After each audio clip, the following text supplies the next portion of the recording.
Hello दोस्तों, नमस्कार। One second welcome you all to our CSN Adda 24/7 YouTube channel and mindset Souvik sir, आपके chemical science के educator. आज फिर से एक वैकेंसी या फिर रिक्रूटमेंट की वीडियो लेकर मैं आ गया हूँ। तो जी हाँ, थंबनेल देख के आपको पता चल ही गया होगा कि दिल्ली यूनिवर्सिटी के अंदर कुछ रिक्रूटमेंट स्टार्ट होने जा रहा है या फिर स्टार्ट हो चुके हैं, जिसका फाइनल डेट या फिर जो लास्ट डेट होने वाला है वो 27 दिसंबर है। तो ये वीडियो उसी के ऊपर बेस्ड है। तो ये आपको स्पेशली कुछ नॉन टीचिंग पोस्ट है जिसके लिए यहाँ पे वैकेंसी निकाला गया है। तो चलिए देखते हैं इस वीडियो में और इस वैकेंसी में क्या क्या और किस किस के लिए पोस्ट आपको देखने को मिलेगा। तो वीडियो स्टार्ट करने से पहले वीडियो को एंड तक ज़रूर देखिएगा और अपने दोस्तों के साथ ज़रूर शेयर कर दीजिएगा, ठीक है। तो चलिए, फर्स्ट ऑफ ऑल अगर आप लोग देखेंगे तो आपको क्या करना पड़ेगा, du.ac.in मतलब यूनिवर्सिटी ऑफ दिल्ली जो ऑफिशियल वेब पेज है वहाँ पे आपको जाना पड़ेगा। थोड़ा सा इसको स्क्रॉल डाउन करने के बाद आपको यहाँ पे नोटिस के फॉर्म में देखने को मिलेगा, जहाँ पे काफ़ी सारे नोटिस आपको दिखाई देगा, ठीक है। तो यहाँ पे आप थोड़ा सा पीछे अगर जाओगे नीचे की तरफ तो यहाँ पे आपको वेरियस नॉन टीचिंग पोस्ट के लिए एक नोटिफिकेशंस देखने को मिलेगा।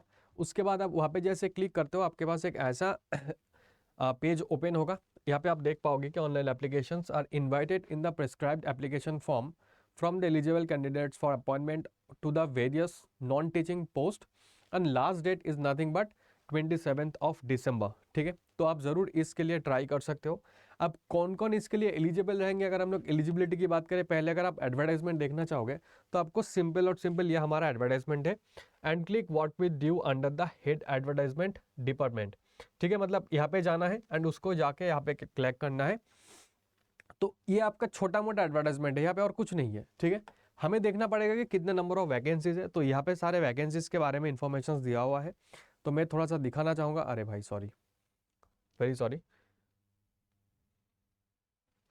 ठीक है। अगर हम लोग ऊपर चलते हैं तो यहाँ पे आप देख पाओगे कि details of post to be filled. So total 3 type of post है और इसमें पे लेवल आपको दिखाई दे रहा है। उसके साथ साथ टोटल नंबर ऑफ वैकेंसी कितना है। तो यहाँ पे अगर आप देखोगे असिस्टेंट रजिस्टर के लिए वैकेंसी रहेगा 11 वैकेंसीज, सीनियर असिस्टेंट के लिए वैकेंसी रहेगा 46 एंड टोटल असिस्टेंट के लिए वैकेंसी रहने वाला है 80। तो काफ़ी अच्छा, मतलब नंबर ऑफ वैकेंसी जो है काफ़ी अच्छा है, मतलब इतना भी कम नहीं है, अच्छा है, हम लोग बोल सकते हैं। बहुत ज़्यादा तो नहीं बट इट्स क्वाइट कंसिडरेबल। तो अब यहाँ पे नोटिस यही है, कहाँ पे आपको जाके मिलेगा, reserve for PWD candidates apply और of any category that is may apply. तो कोई भी अप्लाई कर सकते हो। Out of total vacancies indicated vacancies reserve for the candidates are to be filled by PWD candidates of the respective category. तो यहाँ पे ये सब इन्फॉर्मेशन है। सर, हमारे लिए जानना जरूरी है कि इसका एलिजिबिलिटी क्या रहने वाला है।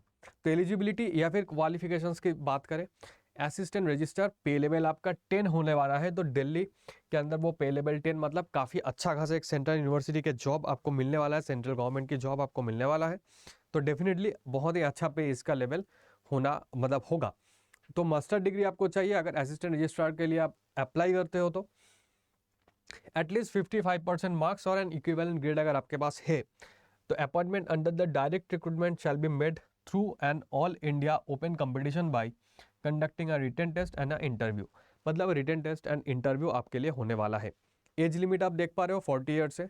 वैसे ही सीनियर असिस्टेंट के लिए आपको मास्टर डिग्री नहीं चाहिए, आप अगर बीएससी में हो और आपके पास 3 साल का एक्सपीरियंस है तो यहाँ पे आपको देखोगे कि 3 years of experience as assistant or equivalent in the level 4 or bachelor's degree तो डेफिनेटली चाहिए। एक्सपीरियंस कैसा है, experience should be in central government and other central autonomous bodies or equivalent pay package in the reputed private companies or corporate banks with a minimum annual turnover of at least 200 crore, ठीक है। मतलब 200 करोड़ के ज़्यादा turnover वाले कोई भी अगर company से आप असिस्टेंट पोस्ट में आपके पास एक्सपीरियंस है तो you can apply for that as well as. और इसका एज लिमिट रहेगा 35। Should have proficiency in computer applications, noting and drafting as well as. जो हमारे पास असिस्टेंट होगा उसका जो एसेंशियल क्वालिफिकेशंस बैचलर डिग्री होना चाहिए, कुछ भी कोई भी सब्जेक्ट से, एंड 2 ईयर एक्सपीरियंस होना चाहिए जूनियर असिस्टेंट। एंड वही सेम चीज़ और एक चीज़ है कि speed in English typing at 35 words per minute और speed in Hindi typing at 30 words per minute. तो आपके पास वो टाइपिंग स्पीड होना ज़रूरी है। इसका एज लिमिट 32 ईयर्स होने वाला है and the candidate should have proficiency in computer operations. अब ये हमारा टोटल एलिजिबिलिटी रहेगा। अब अगर आप इसका अगर जो रिटन टेस्ट होने वाला है वो कैसा रहेगा, वो अगर आप देखना चाहोगे, process of recruitment shall be carried in 2 stage. एक तो प्रिलिमिनरी टेस्ट होगा MCQ based, and the selected of candidates based on examinations followed by interview and personality test. मतलब प्रिलिमिनरी टेस्ट होगा, उसके बाद एग्जामिनेशंस अर्थात मेन एग्जामिनेशंस होगा, and then interview और पर्सनालिटी टेस्ट होने वाला है। सॉरी, तो यहाँ पे आप देख पा रहे हो कि preliminary test for shortlisting of applicants. तो यहाँ पे आपको क्या देखने को मिलेगा, एग्जामिनेशंस रहेगा, general studies, reasoning and mathematical ability, functioning of higher educational institutions. ठीक है, टोटल नंबर ऑफ क्वेश्चंस रहेगा 100, मार्क्स रहेगा 400, ड्यूरेशन रहेगा 2 आवर्स। मतलब 2 घंटे में आपको 100 नंबर और 100 क्वेश्चंस मिलेगा।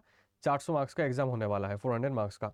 शॉर्टलिस्टिंग के लिए, इसके लिए कोई भी आप कह सकते हो ये क्वालिफाइंग इन नेचर, मेरिट में इसका मार्क्स कुछ भी मायने नहीं रखेगा। ठीक है, so for further detail section, उसके बाद अगर आप थोड़ा सा चलोगे नीचे तो आपको यहाँ पे क्या देखने को मिलेगा, बाकी ये रहेगा मेंस एग्जामिनेशंस। ये डिस्क्रिप्टिव पेपर होने वाला है, टोटल 70 मार्क्स होगा और ड्यूरेशन 2 घंटे का रहेगा। ठीक है, तो 70, यहाँ पे क्या क्या सिलेबस है आप लोग देख सकते हो, ब्रीफ सिलेबस आपको यहाँ पे मिल जाएगा।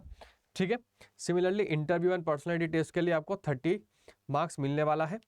ये ओवरऑल सिनेरियो रहने वाला है। अब सिलेबस जो होगा प्रिलिमिनरी मतलब प्रीलिम्स का, मेंस का, वो सारी चीज़ें यहाँ पे गिवन है, तो आप आराम से जाके चेक कर सकते हो कि क्या क्या यहाँ पे मेंशन्ड है। इवन यहाँ पे एग्जामिनेशन से basic knowledge of the constitution, मतलब इंडियन पॉलिटी जानना जरूरी है, एजुकेशनल एडमिनिस्ट्रेशन एंड मैनेजमेंट जानना जरूरी होगा, and functional aspects of working of government bodies and institution ये जानना जरूरी है, और इंटरव्यू और पर्सनल टेस्ट। तो ये सब कुछ आप लोग यहाँ पे आराम से आगे पढ़ सकते हो, पढ़ के देख सकते हो कि क्या क्या यहाँ पे गिवन है, कितने कैंडिडेट्स अप्लाई कर सकते हैं, मतलब कितने कैंडिडेट्स को बुलाया जाएगा for mains examinations as well as interview, सब कुछ यहाँ पे मेंशन है। तो you can just go through this form. अब जो सीनियर असिस्टेंट के पोस्ट है उसके लिए भी यहाँ पे रहेगा टोटल 150 क्वेश्चंस और 300 मार्क्स का क्वेश्चन पेपर होने वाला है।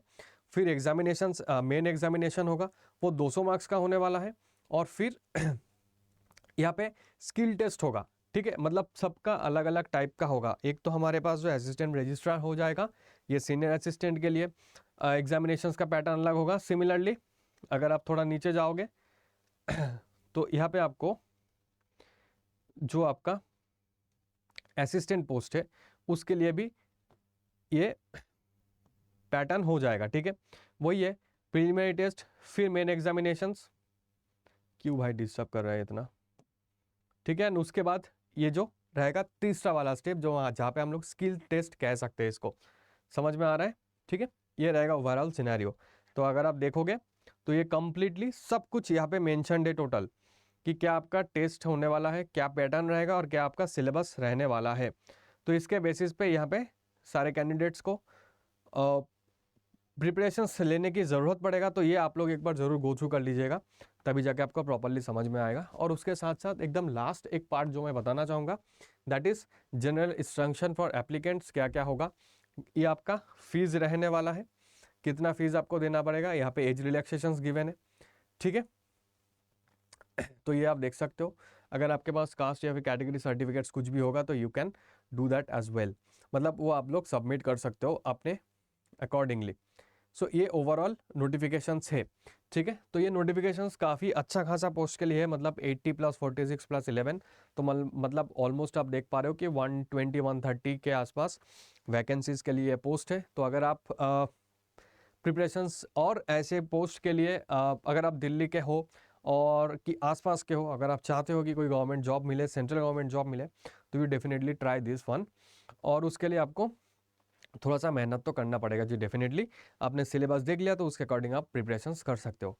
तो आई होप आपको ये वीडियो अच्छा लगा होगा। तो मिलते हैं फिर नेक्स्ट क्लास में और नेक्स्ट सेशंस में आई वुड से। तो चलिए मिलते हैं फिर। Thank you and do subscribe our channel for this kind of videos. Thank you everyone.